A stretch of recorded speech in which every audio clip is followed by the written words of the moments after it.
Anaël, question/réponse le 14 mars 2016. Question: comment savoir si je vis vraiment la vibration du cœur? Bien-aimé, qui, mieux que toi, peut définir ce que tu vis? La vibration est une perception. La perception est présente ou elle n'est pas présente. En dehors de cela, il ne peut y avoir de réponse extérieure à toi-même. Vivre la vibration du cœur est une étape.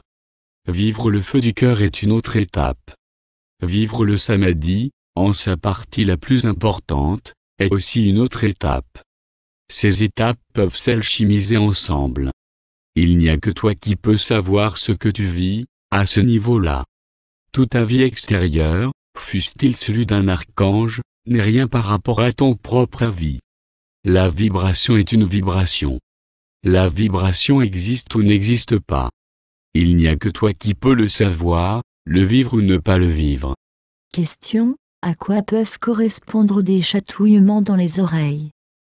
Bien-aimé, si l'on accepte les causes que je qualifierais de morbides ou de maladies, au sein de votre système de vie, les manifestations de picotement, de vibration ou de démangeaison à l'intérieur des oreilles, souvent, traduisent l'un des mécanismes suivants: soit il existe, du fait de la présence de l'antakarana et de la vibration et de la rotation existant au sein du chakra appelé ampoule de la clairaudience, une possibilité de friction existant à l'intérieur de l'oreille.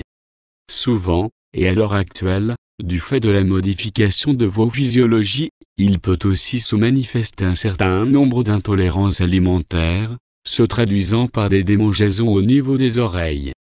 Mais, le plus souvent, je précise qu'il s'agit de la perception de l'ampoule de la clairaudience et de l'antakarana qui se construit, à l'heure actuelle, de manière un petit peu différente de ce qui a été le cas jusqu'à présent. Question: comment cheminer plus facilement? La facilité, en définitive, est une question de point de vue.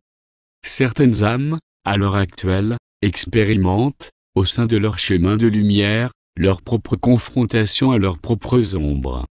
Il faut admettre et considérer que les ombres ou les difficultés ou résistances se manifestant à l'extérieur de votre chemin de vie, quel qu'il soit, ne sont, en définitive, que la résultante d'ombres ou de peurs, si tu préfères, existant à l'intérieur. Ainsi, au mieux vous vous abandonnez à la lumière, telle que je l'ai définie, au mieux vous allez vers la simplicité et au mieux les résistances disparaîtront d'elles-mêmes. L'apparition d'une résistance n'implique ni une notion de culpabilité ni une notion de compréhension. Aujourd'hui, les choses sont encore plus différentes de ce qu'elles pouvaient être il y a encore 2 ans, au moment où j'ai exprimé ce qu'était l'abandon à la lumière. Aujourd'hui, il suffit simplement de demander que la lumière se fasse sur ce qui existe comme résistance au sein de votre vie. Ceci permettra d'éclairer, pour toi, comme pour chacun, ce qui est nécessaire d'être éclairé. La lumière est intelligence. Elle intervient donc dès que vous-même vous abandonnez à la lumière. Question: ceci est valable y compris pour les choses matérielles? En totalité. Il n'y a pas de domaine qui soit séparé de la lumière. Le plus souvent, l'être humain, jusqu'à présent, attirait à lui ce dont il avait peur. La mise en lumière actuelle va précipiter, littéralement, un certain nombre de circonstances de vos vies, appelant non pas à une action ou à une réaction, mais, littéralement, à une mise en lumière de la situation par la lumière, correspondant, là aussi, à l'abandon à la lumière. Bien-aimé, la lumière est la solution, à l'intérieur comme à l'extérieur. Tout le reste ne sont que des préambules à la lumière. Il n'y a que la volonté de l'individu qui croit qu'il va pouvoir résoudre tel ou tel problème par lui-même. Vous ne pouvez prétendre aller vers la lumière et agir par vous-même. Il arrive un moment où l'abandon à la lumière va vous mettre face à vos propres responsabilités d'abandon à la lumière. Le Christ a dit: est-ce que l'oiseau se soucie de ce qu'il va manger demain? L'abondance de l'univers pourvoira aux besoins de l'être humain en chemin de lumière. Il ne peut exister de clochard, si ce n'est au sein de croyances personnelles, tant que vous êtes avec la lumière. La lumière est don. La lumière est abondance. Si vous vous abandonnez à elle, l'abondance sera votre lot. Mais pas l'abondance selon votre point de vue, l'abondance selon les règles de la vie, même au sein de cette matrice. Ce qui peut apparaître, dans un premier temps, comme une épreuve ou une privation, correspond et répond à la vision distanciée et séparée. Dès l'instant où la confiance en la lumière s'accomplit, jusqu'à mener à l'abandon à la lumière, alors, comme par miracle, les choses se résolvent d'elles-mêmes. Non par une action personnelle, mais, bien plus, par l'action de la lumière, à l'intérieur comme à l'extérieur. En définitive, l'ensemble des événements survenant dans vos vies, que cela concerne la sphère affective, professionnelle, sociale, interpersonnelle ou financière, n'est là que pour vous mettre au défi de l'abandon à la lumière. Est-ce vous qui dirigez votre vie ou est-ce la vie de la lumière qui vous dirige? Toute la différence entre la personnalité et l'être-té se situe à ce niveau, dorénavant. Question: comment faire des demandes aux différents êtres de lumière? Bien évidemment, bien-aimé, il y a deux façons de faire une demande. Il y a une demande qui correspond à une demande de lumière par rapport à la personnalité. Celle-ci ne sera jamais satisfaite par la lumière. En définitive, la seule façon de demander la lumière, c'est de dire que la lumière soit, en soi comme à l'extérieur de soi. Tant que la lumière est utilisée pour satisfaire ce que même l'âme ou l'esprit considère comme bon, au sein de cette vie, il n'y a pas d'abandon total à la lumière. En fait, la seule demande finale est que la lumière soit. À partir de ce moment-là, il y a réel et total abandon à la lumière. Tout ce qui est antérieur à cela ne sont que des étapes vers la compréhension et le vécu de l'abandon à la lumière. Ainsi, la seule vraie demande est que la lumière soit. Question: comment faire en tant que thérapeute? Bien-aimé, au sein des mondes dissociés, les thérapeutes seront toujours nécessaires. Maintenant, un thérapeute qui engage un chemin vers l'unité et l'abandon à la lumière, ne peut plus revendiquer d'être thérapeute. Sinon la thérapie, en elle-même, est un acte duel, c'est mettre du bien là où il y a du mal. C'est ne pas faire confiance, en totalité, à la lumière. Ainsi donc, je ne parle pas pour le malade mais pour le thérapeute. À partir du moment où celui-ci est en chemin vers sa propre unité, il ne peut, bien évidemment, plus être thérapeute. Si ce n'est être thérapeute comme le Christ, c'est-à-dire non pas par le faire mais par sa propre présence, comme le Christ qui disait, qui m'a touché. Ceci implique, pour nombre de thérapeutes en chemin vers la lumière, une révolution de fonction si l'on peut dire, passant par l'abandon d'un certain nombre de conditions qui ont guidé leur vie jusqu'à présent, au sein de leur pratique, fût-elle la plus lumineuse qui soit envisagée. Mais la lumière, et en particulier la lumière vibrale unitaire, considère que la maladie est une illusion ou une croyance, si vous préférez. Ainsi, un thérapeute qui découvre la lumière unitaire et vibrale ne peut plus, évidemment, même s'il n'en a pas conscience dans un premier temps, considérer qu'il va soigner une maladie, quelle qu'elle soit, ou un déséquilibre, quel qu'il soit. Car le seul capable de soigner un déséquilibre est l'être lui-même, dans son propre abandon à la lumière. Ainsi, le thérapeute unitaire ne peut exister. Mais, encore une fois, il y a nécessité, au sein de ce monde falsifié, que vous ayez encore des médecins, des chirurgiens et même de la chirurgie lourde car je ne pense pas que si vous aviez un traumatisme, le plus puissant qui soit, vous seriez capable ou à même de le transformer, à moins d'être suffisamment vous-même en unité. Mais, à ce moment-là, il n'y a aucune raison qu'un accident ou qu'un traumatisme puissant vous arrive. Question: comme thérapeute, est-il juste d'accompagner l'autre à retrouver sa propre unité? Bien-aimé, le questionnement n'a pas à être par rapport à ce que tu fais, ce que tu ne fais pas. Si ce que tu fais est juste, à ce moment-là, tu constateras que ton activité se poursuit. Si ce que tu fais n'est pas juste, ton activité s'arrêtera d'elle-même du fait de ta recherche d'unité. Expliqué autrement, on reconnaîtra l'arbre à ses fruits. Ce qui veut dire que si ta démarche unitaire doit s'accompagner d'une poursuite d'une activité dite thérapeutique ou d'accompagnement, celle-ci se poursuivra. il n'y aura pas de disparition ou de dilution de ceux qui te demandent l'aide de la lumière. Dans le cas contraire, il n'y aura plus personne pour te demander quoi que ce soit. Question: à quoi correspond la sensation de basculement pendant les méditations? Bien-aimé, les phénomènes de basculement ou d'oscillation accompagnent parfois la vibration. L'immobilité n'est pas la règle. Certains vont osciller, d'autres vont basculer d'avant en arrière, latéralement, peu importe.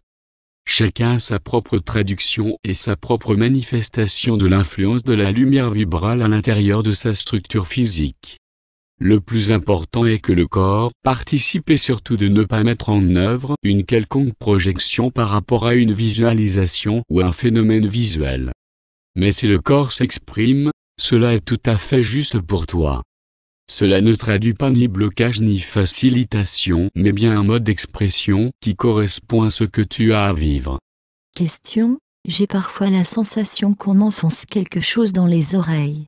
Bien-aimé, il peut y avoir, au niveau des oreilles, pression. Il peut y avoir picotement et il peut y avoir enfoncement d'une vibration. Cela participe, incontestablement, à la mise en œuvre de l'antakarana et de la réception de la lumière par le point central appelé point R, pouvant se traduire par des modifications de son, de pression ou de perception au niveau des oreilles. Question: je me sens parfois léger avec un mouvement de vibration circulaire du corps. Bien-aimé, lors des processus de méditation, qu'il vous soit propre ou qu'il soit en résonance avec un certain nombre d'éléments qui vous ont été donnés par l'intermédiaire des archanges ou encore des anciens, il existe, effectivement, des processus pouvant être vécus modifiant la corporéité, modifiant la densité du corps, la vibration du corps. Les mouvements circulaires, les caractéristiques propres de la circulation de la vibration vont parfois se traduire par des modifications de vos propres perceptions énergétiques. Ainsi, la vibration peut déclencher la perception de chaud ou de froid, indépendant même de la vibration chaude qui est en résonance et, en quelque sorte, la propre réaction de vos structures subtiles à l'afflux de la vibration et de la lumière. Il n'y a pas, pour autant, de traduction précise ou de signification précise pour l'un ou l'autre des ressentis, quels qu'ils soient. Encore une fois, à ce niveau, chacun d'entre vous va traduire la réception de la vibration et de la lumière adamantine à sa façon qui lui est propre. Ainsi, la circulation ou la perception d'un courant d'air va traduire une prédisposition de l'âme à manifester des états émotionnels, même si la lumière adamantine n'est pas faite pour cela. De la même façon, l'accompagnement du corps par la vibration peut vous amener à vivre un certain nombre de mécanismes de mouvement du corps qui traduisent l'appropriation de la lumière adamantine par le corps et la construction des structures adamantines ou du corps d'être-té au sein de vos structures physiques et subtiles. Question: comment s'abandonner davantage à la lumière quand on sent une résistance? Bien-aimé, tout un chacun, sur les chemins, allait rencontrer cette peur. Ceci préfigure et anticipe ce que le bien-aimé Sri Aurobindo avait appelé le choc de l'humanité. Cette peur ne traduit que la fin de la personnalité, qui a du mal à finir. Ceci ne correspond pas à quelque chose de particulier à faire ou entreprendre car vous passerez tous, à un moment ou un autre, par cette peur ultime. Ce que tu vis est cela. C'est l'impression que certains d'entre vous peuvent appeler sentiment de mort imminente ou d'angoisse du vide. C'est l'étape, le plus souvent, préalable à l'élévation de la couronne radiante du cœur. Ceci est une étape, en quelque sorte, logique et un passage logique correspondant à l'élimination ou à la cristallisation de votre propre processus de passage au sein de l'être-té. Il n'y a donc pas à agir par rapport à cela, mais à considérer que vous observez un processus de l'établissement de la lumière en vous. Question: peut-on exercer n'importe quelle activité tout en étant sur un chemin de lumière? Bien-aimé, il n'existe pas de choses anormales pour la lumière. Il existe des manifestations fort variées, au sens de ce monde dissocié, au niveau de vos activités. Il existe des êtres unitaires au sein de l'armée comme au sein du corps enseignant comme encore au niveau des thérapeutes. La différence ne se fait pas au niveau de l'activité ou du faire. la différence se fait uniquement dans la capacité à connecter les mondes de la lumière adamantine au sein des espaces intérieurs.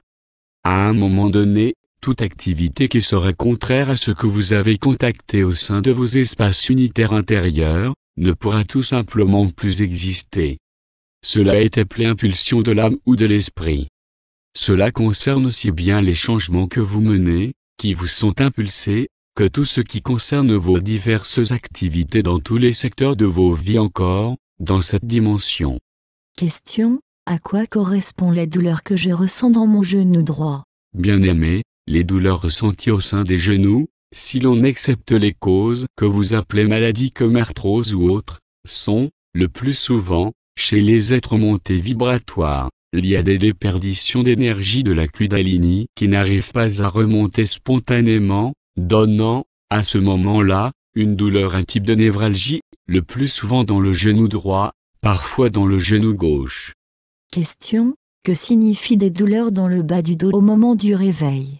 Il existe, à l'heure actuelle, depuis le réveil du feu de la terre et du feu de l'éther, un nombre de plus en plus grand d'êtres percevant des douleurs au sacrum ou de la partie basse du dos. Bien évidemment, si l'on exclut tout ce qui est d'ordre dualitaire, maladie, le plus souvent les êtres en vibration commencent à percevoir des vibrations ou des lourdeurs, voire des douleurs, survenant au niveau du dos, soit en s'allongeant, soit en se réveillant, soit même lors de vos processus d'alignement. Question: nos rêves peuvent être des signes nous aidant sur le cheminement de la lumière. Bien-aimé, il existe presque autant de rêves que de rêveurs. Chaque rêveur peut présenter une palette de rêves, depuis le rêve tout ce qu'il y a de plus ordinaire jusqu'au rêve prophétique. Ainsi, il m'est très difficile de répondre à cette question, d'une manière générale, car chaque rêve, pour chaque rêveur, a une signification différente. Maintenant, il est indéniable qu'à l'heure actuelle, depuis quelques mois, de très nombreux êtres font des rêves que je qualifierais de nature similaire, en résonance avec le basculement et le changement de dimension. Que cela prenne les formes d'un nuage de feu ou d'une mer de feu arrivant, ou encore de tsunamis, ou de vagues gigantesques, tout cela ne fait que traduire le changement de paradigme et de dimension en cours. Maintenant, que certains êtres humains aient des informations en rêve, cela est tout aussi indéniable.